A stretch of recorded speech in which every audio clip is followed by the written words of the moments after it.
Hello everyone and welcome back to another video, the AutoCAD full course 2019, and in this video we're gonna learn how to use the measure command right here and the difference between a measure command and the divide command. Now there are several ways to access this command: by clicking on the draw and clicking on the icon in the home palette on the ribbon, or just by going to view, then the tool palettes, or by typing on the screen as we learned in the last video. I'm gonna go over and draw a simple line like that.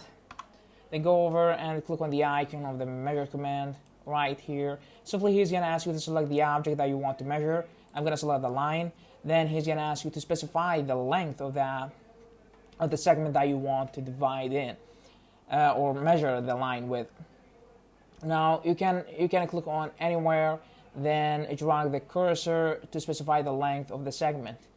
I'm gonna specify this now. As you see that he divided the line into many segments by using a point. Now if you don't know what a point is, I would recommend you just to go back and watch the lessons that I clarified everything about the points and how to use them properly in your drawing. Now if I use the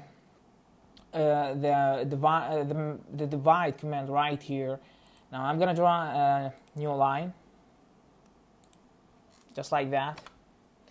Go over and click on divide. I select the line. Then he's gonna ask you simply to specify the number of the segment that you want. I'm gonna specify 5. Then if I click enter, he's just gonna divide the line into the segment, the number of the segments that I want, no matter what the length of the segment. So this is the difference between divide and measure. In measure, you specify the length of the segment. In divide, you can't specify the length of the segment. You simply specify the number of the segments that you want. So this is pretty much what we have for today. Thank you very much for watching, and I hope you will subscribe to the channel. Thank you again, and stay tuned for another video.